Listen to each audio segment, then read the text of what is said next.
what I always encourage people to do is make your show and your presentation as believable as possible until you feel like it's causing a problem. Hello, Scott. Hey, audio check. You good? Yeah, I can hear you fine. Can you hear me? All right. Um, if you ever do cosplay, you would make a great Matt Murdock. Matt Murdock. Daredevil. Oh, cool. Yeah, Yeah. Daredevil. That's right. I just embarrassed myself. Um, that would be awesome. Yeah, careful with that, Paula. That did shift. Can you just shift it back to me in the center? Thanks, man. The one the I hit my bag. okay, you back. No worries. So don't worry. I'm just gonna go outside Yeah, no worries, man. and grab my coffee here. Yeah, you're welcome to stick around. Just don't. Okay, cool. I got a buddy in the house. Just working on his AI empire.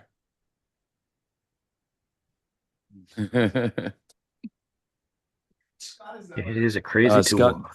Scott Drebus. Yes, Drebus. both work. Yeah. I like Drebus Oh. because if I ever get a PhD, I can introduce myself as Dr. Dre. Boss. Hell yeah. Dre boss. Yes, yes. Um, so so Scott Drebus. Yes, interactive theater. That's my jam. That's what I've been doing near on almost my whole life. So, Hell yeah, man. um, Tell us what you've what even you're working on. long before I got into magic, I was singing, dancing, and acting, the triple threat.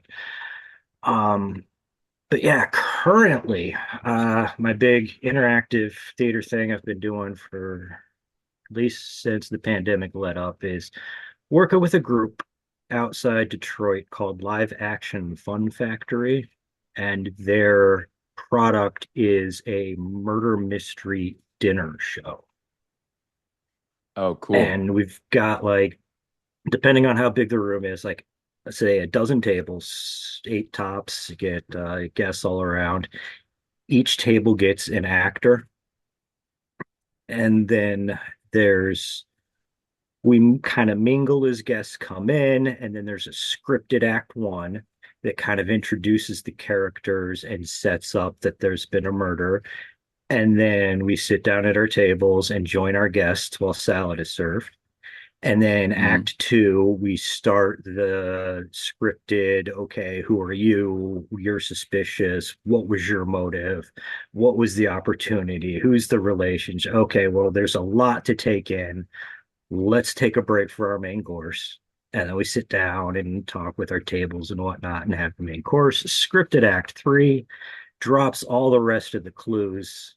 And then we break for dessert. But rather than sit with the guests and join them with dessert, we start at our table.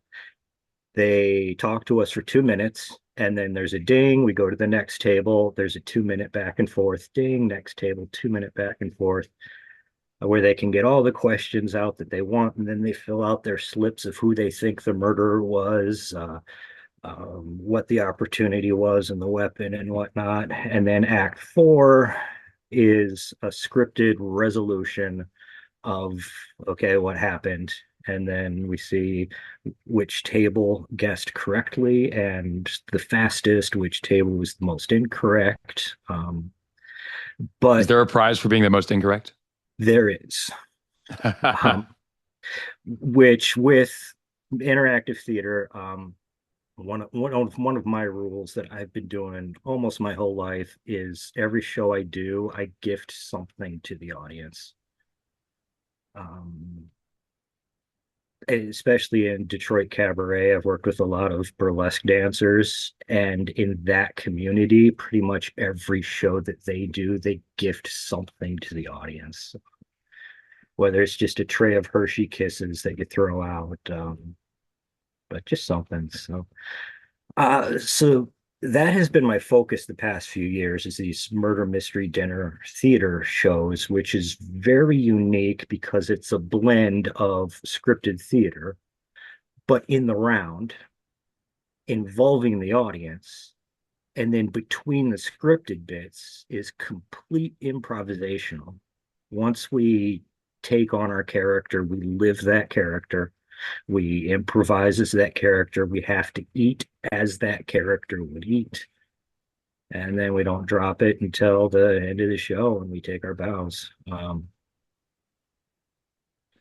anyone And ever have any problems staying congruent with the world that they've built? the paid participants or the actors, no, we spend months in rehearsals, both working the Mikey character method that he has developed based off of Gary Izzo's work.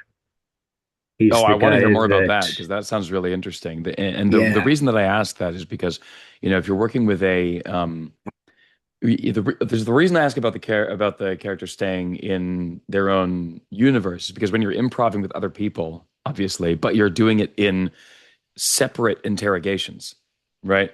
Then yeah, it's not like you can all sit there and yes and each other. You have to you like if the audience asks like they're uh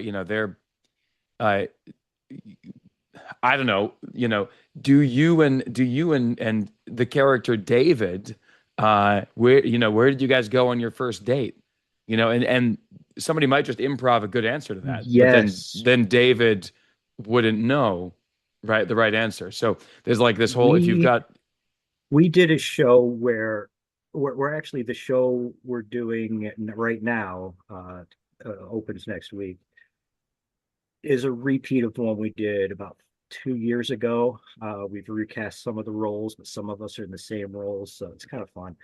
Um, one of the characters drove another character home that night before returning to his house.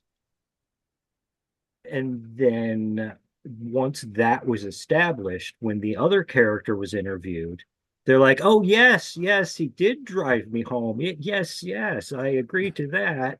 And then it got back to another character, something where they lived and they were next door neighbors. So then all of a sudden you've got like, "Oh yes, I drove her home, and then I drove myself next door to my own home because that makes sense." yes, right. So the next rehearsal, we set up the master timeline of who was where when. So Mm. when we do this show again, if we're asked specific questions, we're like, okay, now we know the master timeline. But it's also a matter of I've done short form improv for many years. That was my career for a year and a half out in Colorado. Um, just doing improv comedy nightly. So I'm very familiar with the short form improv. And when you're building a scene, the yes and is very important. But once you start integrating established characters through scripted drama that sets up relationships, that I'm not going to yes and you because my character doesn't like you and everything you say, I'm going to deny. Um, so the improv bits aren't building a scene, it's building on what has already been established. Yeah, sure, sure. And some of the It's character backstories, like this go around, I just took a secondary character because of other commitments. Fewer lines in the script. The character doesn't really have a backstory, but it gives me the freedom to create my own backstory. And I have this like whole world of where I came from in Texas and the business and why we moved to Hollywood and why we're getting involved in this and that. And it's a lot more detail than I would ever need for a character, but it's my job. It's what I do. that's cool. It's good because, I was only asking because it seems like it's so important, especially that is just sort of an inflated and magnified version of why it's so important to stay consistent inside the world that you've created. Because Yes. yeah, because in that case, it's pretty obvious that if somebody gave like the wrong answer to an established question, and now it's just very confusing because is the actor wrong or is the character lying is the, and so Yeah. I can imagine that if an audience member would want to go down, could go down, enough rabbit holes to actually prove that the murderer isn't the murderer and the person who everyone suspects is innocent is, assuming that they could prove that everyone else is lying, or Yeah, that there's, you could, if everyone doesn't have their stories straight, everyone can't build the world together. But that points to the magic thing, because so many of us don't notice how important that consistency is inside of a theatrical magic show, in hmm terms of, like, I don't know, choosing your powers or whatever thing you want to be consistent, whatever matters to you is so important to at least have an internal consistency, an internal thread as to Right. why the things you're doing will work, so that at least if somebody did dig deep, they could answer. Right. And having consistency with, like, 20 years ago, one of the first effects that I came up with when I dabbled in mentalism involved a pendulum and some ESP cards. And I thought it was pretty clever until I realized that not only did I figure out what card that you had selected, it had been predicted all along, but if I predicted it, then I knew which one it would have been. So why was I even using the pendulum in the first place? Yeah, Mm, that made no sense. So I removed the anticlimax and changed a few things around and made it, like, consistent with, you know, the metaphysical reality of, um, which reminds me of another point. And I don't consider myself a mentalist. The style I do, I call enchantment. And the idea is I create a temenos, a word borrowed from Gary Izzo. And the temenos is I create a, a the diameter around me that is my own reality. If you step within this boundary, you exist within my reality. You exist within my truth. If that makes you uncomfortable, then you step out of this boundary. But as long as you're in my temenos, this is my playground, and we can have fun. Now, can I have your name, please? Oh, yes, it's Ken. Thank you for giving me your name. Now, fairy magic, you never give a fairy your name because it's mine now, and it's no longer yours. You have now forgotten your name because it doesn't exist. If I ask you who you are, you don't know. So what is your name, please? Yeah, you don't know. Here, I'll give it back. You're now Ken. But it allows me to do things like that. mm. Just for clarity, what is the thing that's allowing you to do things like that?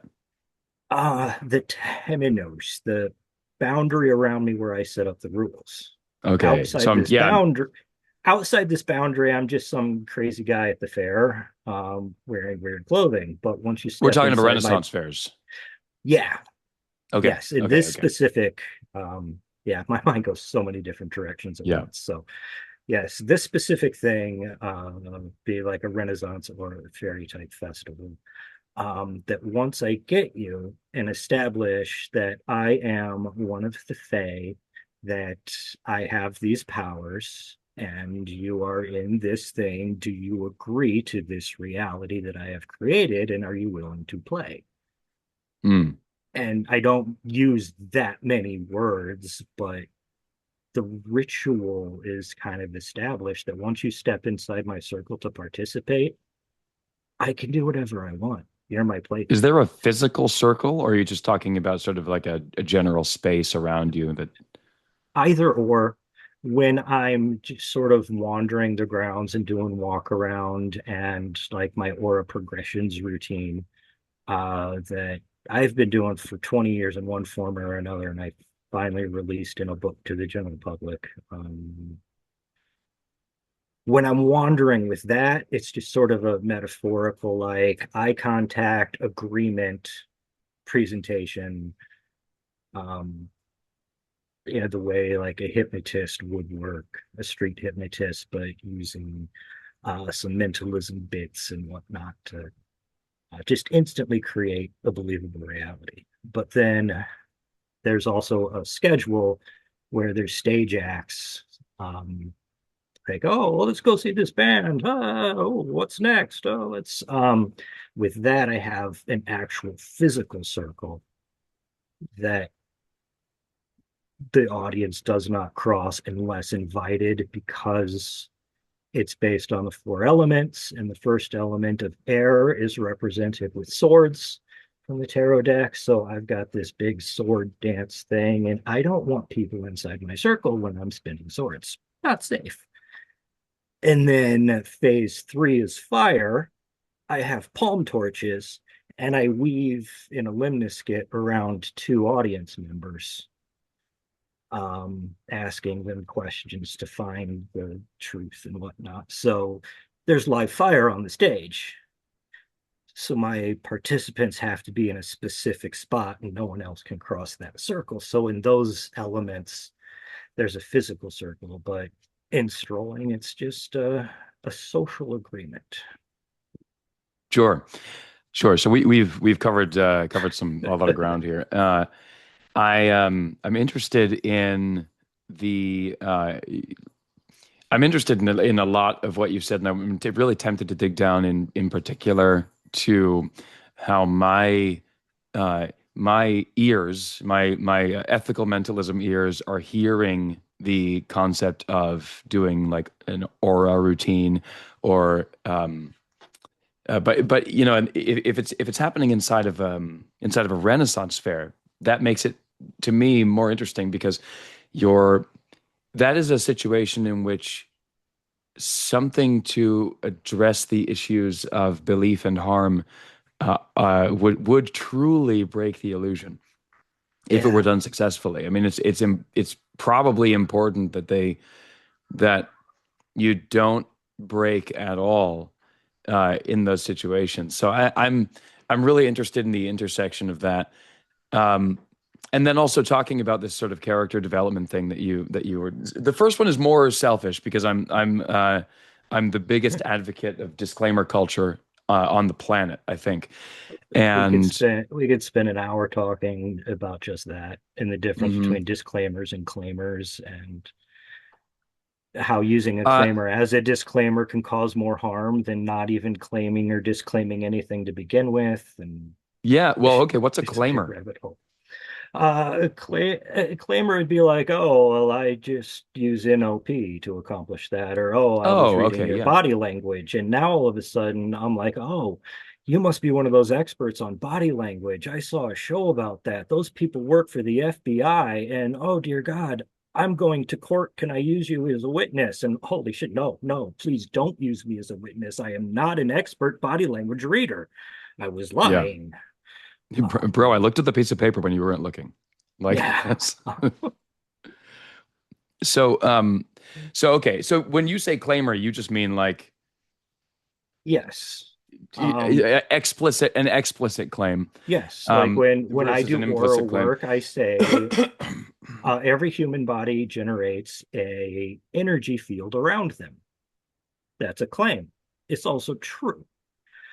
Um, I am able to sense and interpret this field to read your aura. Not true, but I claim it is. And then I use my expertise as a behavior analysis to give them a personality reading, and use all of my training as a mentalist to amp that up. And at the end, I'm like, so that's kind of the things that I've been receiving. I hope it resonates with you. Um, just remember this energy is yours and you control it. And then I give all the power back to the person. So when they leave my circle, they are at the same state or better than when they entered. Maybe, Yeah, hopefully. maybe. Um, I want to plant a flag in the concept of claimers. Well, actually, no, we probably don't need to come back to it. I think because you said there's something you said earlier which I thought was really interesting, which is that claimers can be more damaging than disclaimers, and I would say that a disclaimer probably nobody's using a claimer as a disclaimer. I think that that's something I straightforwardly disagree with you on. They'll just say this is not this. This is not. Yeah. They're just using. They're just lying in another particular way to Yeah. give people, get people down this rabbit hole. I would say that a claimer, as you describe it, is just the same as any false method, the same as any psychic method. The psychic, when you're just straightforwardly doing the routine, if it's psychic, if it's a psychic-ish routine, you know, one could say that if you put your hand to your head, you're doing a claim, or you're making a claim, because people have cultural associations with all of those actions, right? They're going to see that and they're going to go, "Oh, okay, that's a psychic. He's doing that Pokemon thing." Like, but if you're, but if you're but even if I would say, even if you don't do anything, if you just stand in the corner and have them write the thing down and put it in their pocket, and you're looking at the wall and you don't do anything. I mean, you're doing something naturally. The thing you're doing is telling them what word they're thinking of. And Yeah. that is heavily associated culturally, especially, and even just logically. I don't know. I don't know if that's right, but it's at least culturally heavily associated with some kind of psychic phenomenon. And so, Right. even if you're not making a particular claim, you are like, I had this conversation with the Eversons. Well, not the Eversons, but Jeff Everson a while ago, and he goes, "Well, we don't make any claims." And I'm like, "Bro, you stand on stage for 90 minutes and prove psychic ability for 90 minutes. Like, that's making a claim." And Mhm. so to me, it's less about what the performer on stage is actually doing and actually saying, and more about what we can reasonably expect the audience is walking away with. Because some Right. people who don't do disclaimers, a lot of people who don't do disclaimers, their show is its own disclaimer because it's Yeah. just not It's, believable. yeah. Right? Like, if you're one of those Um, people that says, like, "Oh, it's not about fooling them, it's about entertaining them," and then they can just fucking see the double lift, yeah. that is its own disclaimer. We know Um, for sure that that is not magic. yeah, so I get around all of this by doing character work. Like the show I did a decade or so ago, the Spook Show, I was dressed all in black vinyl and fishnet and had the eyeliner and just total goth. And everything I did was involved with contacting ghosts somehow. Every PK thing that I did wasn't me using psychokinesis, it was a ghost knocked that over. Anything, I wasn't reading your mind, it was a ghost told me, it whispered in my ear. So it was all congruent. And then a lot of those same effects that I was using in that show, I repackaged for the Amic Romano show. And he was my first Renaissance Festival character, um, which at the time I called him a gypsy, but 20 years later, cultural acceptance, I would either do a whole lot of research into the Roma people and get their blessings or choose a different path. Um, Mm. but his deal was, well, he had a different deal. And then the character I'm doing now is Nomad the Enchanter, one of the fairy type character. Who is calling my son? Not on my phone. Decline. Okay. Sorry about that. But yeah, it's character. It's Spook can do the exact same thing with ghosts that Nomad can do with auras and energy. And even if it's the exact same routine with almost the same script, they're different characters with different claims of how this works. That that makes sense. Yeah, it makes perfect sense. But I want to, like, I think you actually realized my response right at the end there when you said the word claim. Yeah. you're still ended up making a claim. So it's like Yes. to explore Yeah. this. So Well, to explore this, I say this character can do this. is That that is what a you're saying to the claim. audience? That This is, character can do this? yes, this character exists in this reality with these abilities. That is my claim. So let me And ask when let you me ask a walk question. into this space, you accept that claim, and then I don't have to claim or disclaim anything. I just act as that character would in that reality. And then when they leave, and they can come back out and be like, "Oh, how'd you like the show?" I'm like, "Oh, you were great." And I'm like, "Yeah, yeah, Nomad was. I'm Scott. I am an actor."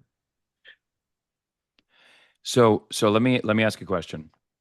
Um, let's say that, and I use this analogy a lot, but and I think it's a very good analogy.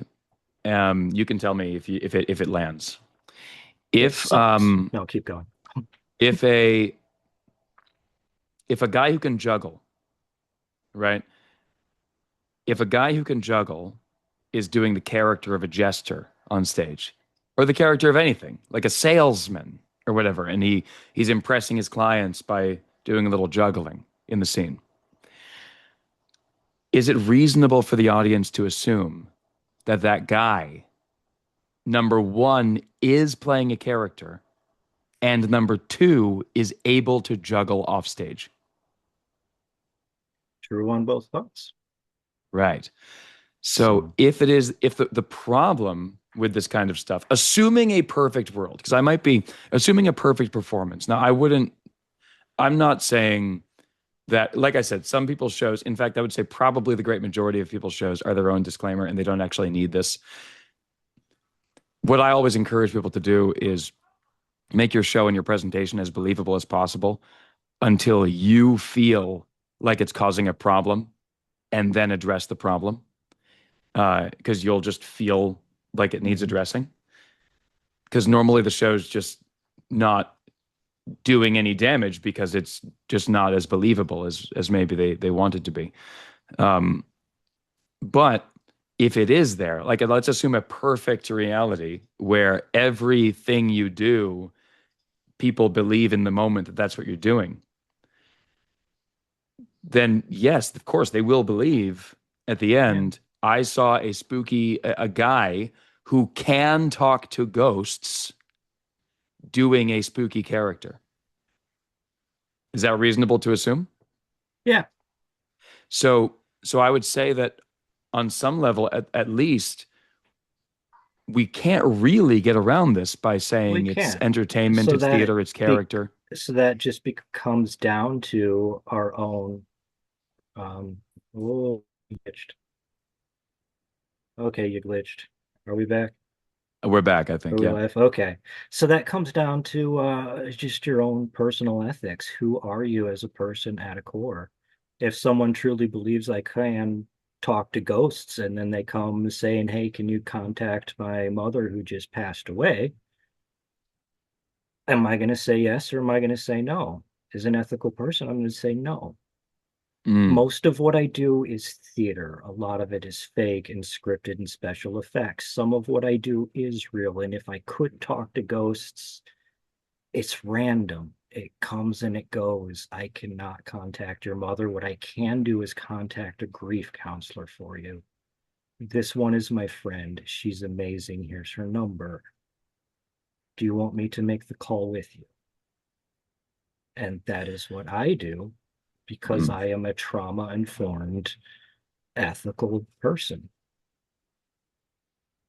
Yeah. Um, do you believe that your presentations are believable in the moment? In other words, I hope somebody who's, so. let's say, on the fence, somebody who's on the fence says, okay, after watching that, I more deeply believe in ghosts.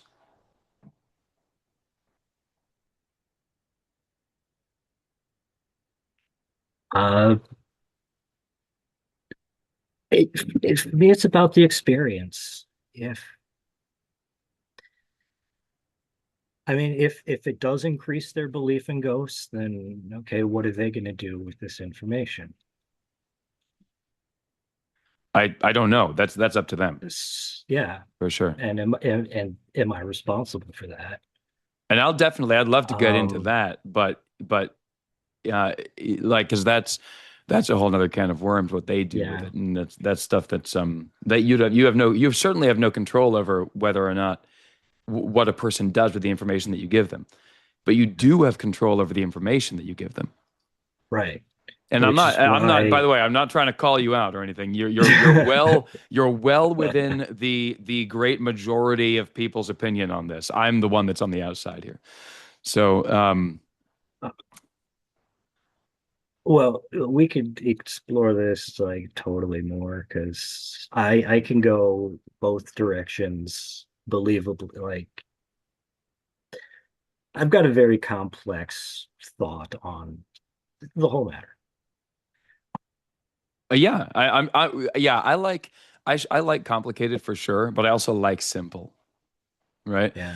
And I think I've got a pretty simple view on it, but I've thought about it very deeply. And the one thing, and it not like it sounds like most people, when I have this conversation with them, the first thing that they'll say is something like it's entertainment or it's a character.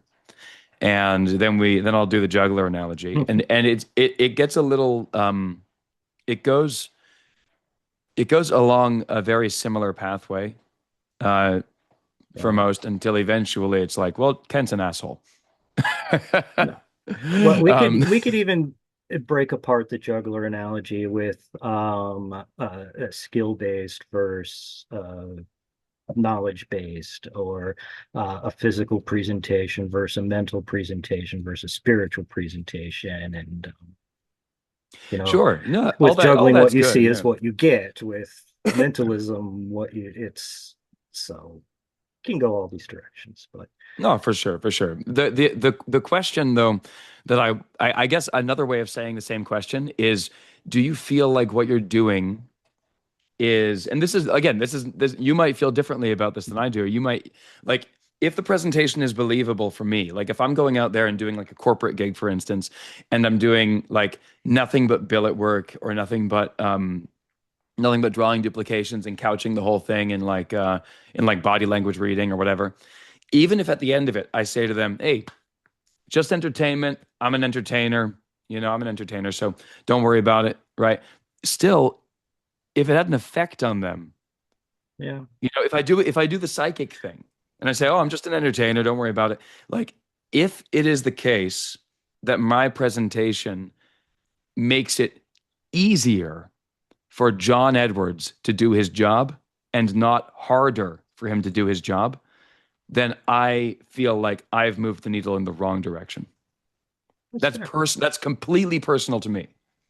But it has not, and even at the end of the day, if it's like, well, I'm doing psychic stuff, but I'm not talking to their dead relatives, which I Yeah. kind of am actually in my show, but that's besides the point.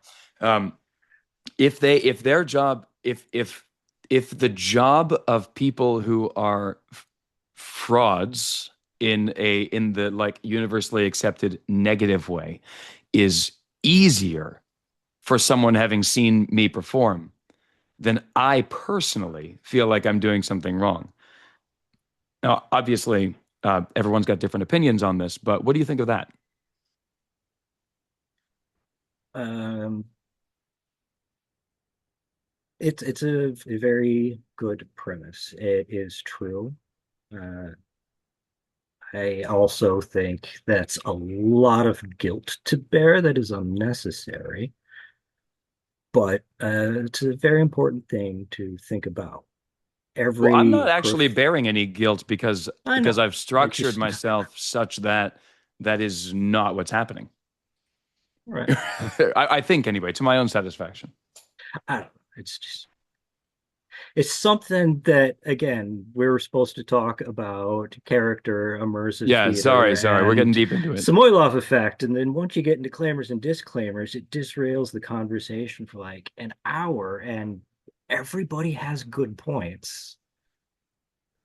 And a lot of people are just like dumbasses about it. So, Sure. um, Well, we'll get off this then. I don't want to press you too hard on that. I didn't mean to derail too long, but it's I did buy myself some extra time actually. So woohoo. so we've got plenty of time. Um, so I want to hear about this method that you guys are doing in your theater in your company for character work because that's something that I discuss with people quite a bit, and I think it'd be really interesting to Yeah. hear like a particular direction. Because normally, when I'm talking about this with people, it's a little bit non-systematic, and it sounds like what you've got there is something that's a little more systematic. Yes. Especially when right now we're doing 2 shows a year, a spring show and a fall show. So we have about a few weeks off to recover before we start rehearsing for the next show. Because, but as we increase our show count, turnover is very important. How quickly can we step into these characters? So yeah, system is very important. Let's see. History of character work. It was back in 97, I think, was my first Renaissance festival. And that was where I realized I couldn't just be a magician doing a magic show. I had to be a character that exists within this world that can do magic. So Mm. that got me to change the way I think about how I present things. And that's the same year I met my buddy, Mikey, and a fun fact, just the year prior, I missed him by 1 year. Just the year prior was when Keegan Michael Key was doing the same festival when he was a little boy. Um, And I'm so sorry. I'm going to expose my ignorance here. Who is that? Key and Peele, the comedy Oh, duo, okay, Keegan okay. Michael Key, Obama's anger interpreter. Hmm. Um, yeah, he comes from Detroit, so I missed So him by funny. that much. Yeah. Anyway, That reference I got. That was Get Smart. yes, very Yes, good. yes. Um, so yeah, then flash forward a few years, and I'm in theater school learning all about uh, every time I go to say a name, it just vanishes from my mind. It's like I hypnotize myself. Stanislavsky. I'll give it back to you. Thank you. Stanislavsky. We Hmm. learn about Stanislavsky and the ABCs, the an actor prepares, building a character, creating a role. And that is very detailed into character depths and stuff. But then when I got into short form improv, I broke character down into 3 things. They have a voice, an appearance, and an attitude. Change any one Mm. of those, and you've got a character. So if you work on all 3, you go pretty in depth. But with the murder mysteries, what we're doing is taking the work of Gary Izzo, who is the guy that Walt Disney World hired to go down to their, I think it was MGM Studios at the time. It's Hollywood Studios now, maybe. I don't know. To go down there and create their Streetmosphere program, where as you're walking the Disney Studios, to make it feel more like a Hollywood backlot, there's about a dozen different characters that you could randomly bump into that happen to exist on this studio backlot. That's so cool. Um, so he created the method for developing these characters so a Disney actor could improv for a couple hours.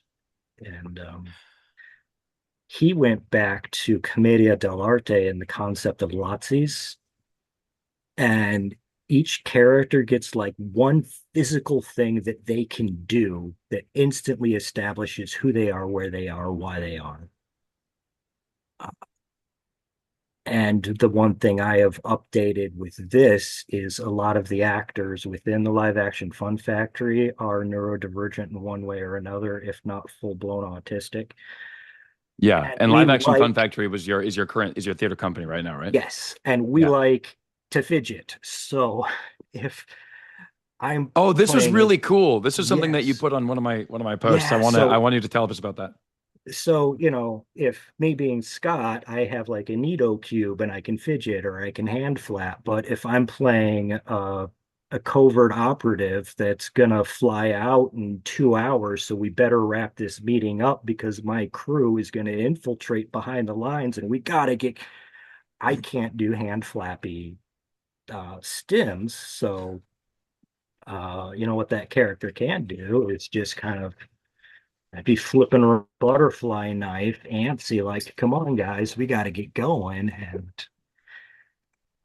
And then the That's character I'm cool. playing now is a big Texas oil baron who's moved to Hollywood. So I've got this stack of poker chips that I just keep dropping into my hand or flipping and rolling one around my finger. So it still allows me, the actor, to get my sensory regulation fidget but incorporated diegetically into the character, so it makes sense. And just because that's kind of a high level theater word, diegetically. Explain that, Exists please. exists within the world, logically makes sense. Isn't something like, oh, well, I'm going to give my character a cane. I'm like, okay, well, why does your character have a cane? Do they need it? Mm. Well, no, it's status. Now you're reaching. What's something that is actually believable to the character that isn't a prop, but it's part of their life? And one of the ways I hear that word diegetic used a lot is in music. And one of the examples is, if the music that you're hearing on the screen is or is not also heard by the characters, basically. Mm, So like all if right. there's like the transition of you hear like a Taylor Swift song or whatever starting in the scene before it starts before that scene ends, but then the scene ends and that same song is playing on the Yeah. radio inside the car that the kids are driving down the street in Yeah. or whatever, Edgar that Wright. kind of thing. Edgar Wright is great at doing that. Cool. That taking the intro song and putting it into something that exists within that reality. You're like, what? Yeah, yeah. So diegetic music also like if there's a band playing inside Yeah. inside the scene or whatever. Yeah. Yeah, very cool, very cool. But yeah, I've never heard that word used, which is surprising because I feel like I should have, but I've never heard that word used in terms of like, what a character's doing or something like that. And so that makes perfect sense. By the way, you're welcome to hand flap here. There's no, I Yay. do a little bit of it myself with my feet. Um, Feet flapping, doing it the Yeah. whole time. Yeah. I got a drum set behind me. I can like really bang out the whole body. Animal. Animal. For sure. Um, so what is the actual process? I read the book. Well, it sounds long. So if I were trying to develop a character, is there some kind of process that I would be walking through to make this work? Or is it more Um, like, here, read this book and you'll get a better idea of how to exist in a world? well, Izzo, it's a thick book because he actually wrote two books and then he combined them into one. But his process is a little bit different than what we needed. So Mike went through and extracted the elements that worked and then changed what didn't and then created a few new things for our specific products. So he never wrote his stuff down. It's a bit proprietary, but the things that we did take from Izzo, one is the 50 things, is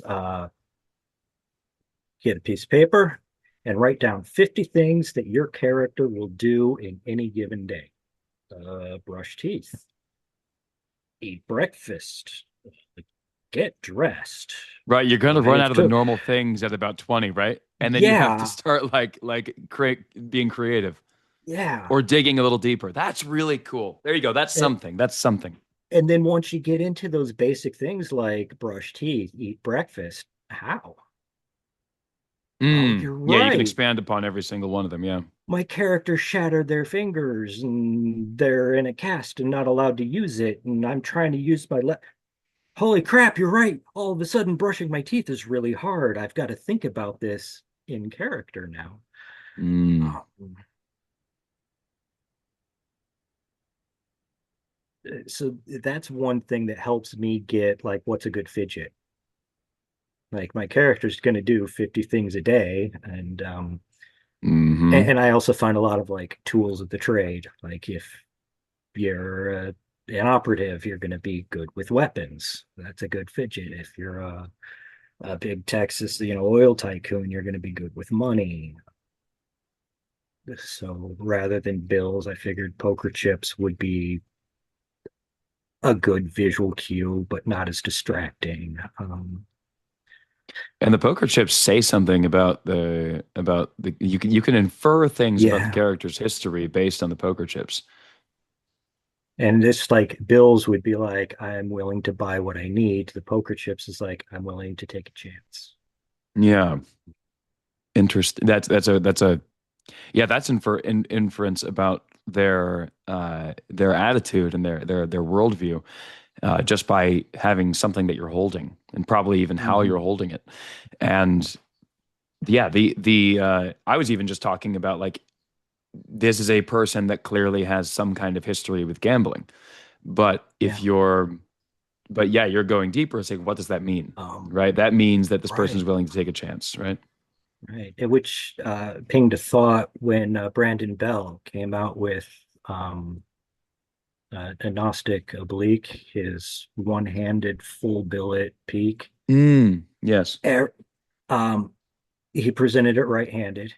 Every single person learned it right-handed. Everybody with variations has right-handed, and then I'm over here doing the whole thing left-handed. And they're like, "Oh, are you left-handed?" And I'm like, "No, I do all my billet work left-handed because my right hand's busy holding a drink." And they're like, "Oh," I'm like, "or a pen, or a cigarette, or I'm right-handed, so I learn all my billet work with my offhand because it makes sense Yeah, that's for me." another like layer of deception. That would make sense for everyone, I think, because if you want the billet work to look innocent, then it Mhm. being in your non-dominant hand just makes sense. Like it would be a good and easy hack to have somebody. I mean, unless mentalists tend to have to write things, so probably easier to learn billet work with your left hand than it is to learn to write with your left hand. Yeah. Yeah. Unless you're doing a ghost show and the writing comes from the spirits, then you should write with your left hand because it's Mm. Yeah, well, I was gonna say that makes sense, but at the very least I find that aesthetically to be a good choice, right? or if you're collecting the pencils from a Q&A, maybe use your offhand to ghost write whatever the Q&A Hmm. should be. Super That was cool. I love this brilliant. 50 That things. was This 50 brilliant. things. Collect the pencils. From the interview before? Yes, Yeah, yes. dude, that was so cool. So cool. Holding up a pencil and being like, this a person was just touching this who Mhm. lost someone recently or something like that. It's very interesting. Um, so that 50 things thing, that's great. Is there another exercise that you can give me before we go? Because I can tell that there's just like a very deep pool of knowledge here about this particular thing. And this 50 things thing is really, really good. I would advocate anyone to do that for sure.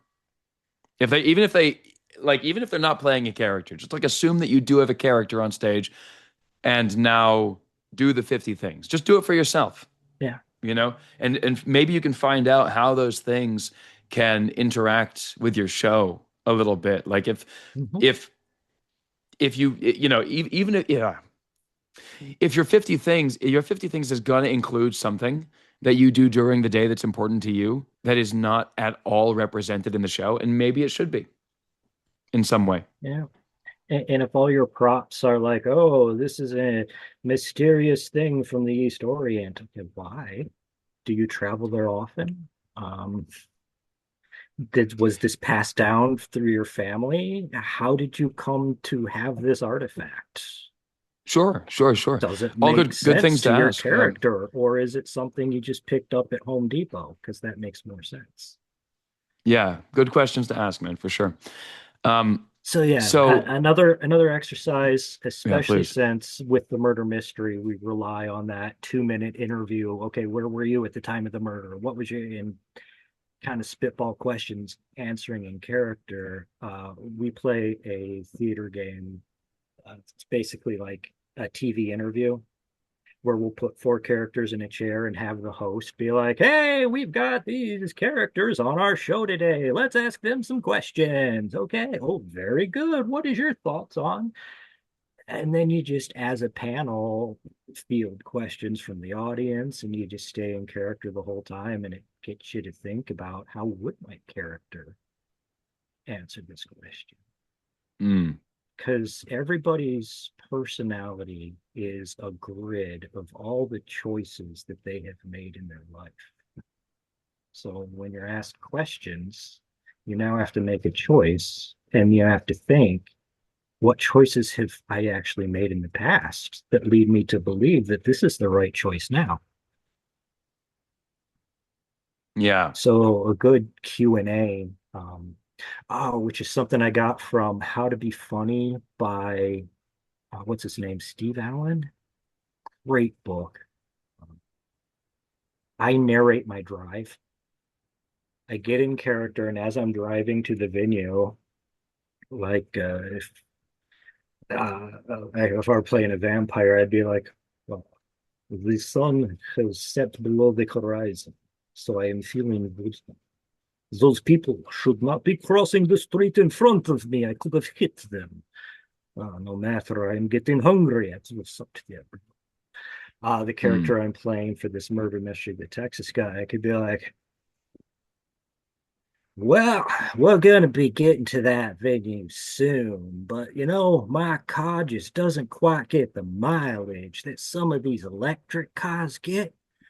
Man, these gas guzzlers, that used to be the future. I had a lot of oil on them once, and I just, as I drive, I inhabit the character and just narrate what's going on. And all right. my That's something worth mind thinking goes into about. tangents and comes up with I'm going to write this down, but not while driving. Sure. So, Scott, I can tell there's like probably 10 or 15 more of these little gems that you can give me and give other people. I highly recommend that people try both of the exercises that you just put forward. Is there any how do we support you? How do we find you? I know you just released a book, right? Yes. On the Yeah, aura readings. that's through proshopenterprises.com, Lauren Tyndall's publishing company. If you're into doing readings or presenting yourself as a psychic, his shop is the place to go. All his books are Nice. written by performers in the field, like Millard Longman, the late Ron Martin, and me. ProShopEnterprises.com. Got two books Nice. there. Live Action Fun Factory. If you live in the Detroit metro area, our show is the 17th in Frankenmuth. I believe tickets are still available. If you go to the Bavarian Inn's website, you should be able to find info there. And then if you have any questions, comments, concerns, just want to talk shop, find me on Facebook. Talk shop. Absolutely. We'll have links if we post this. We'll have links to all of that stuff somewhere around the video. And Scott, thank you so much for your time. We'll definitely talk to you again. You're the guy to talk to about Yeah, character work. definitely. And next time, some Moiloff effect because it's a Yes. Yes, the lighting thing. We definitely have to talk about that. All right, man. Have a wonderful day. Thank you so much. All right. Thanks for your time.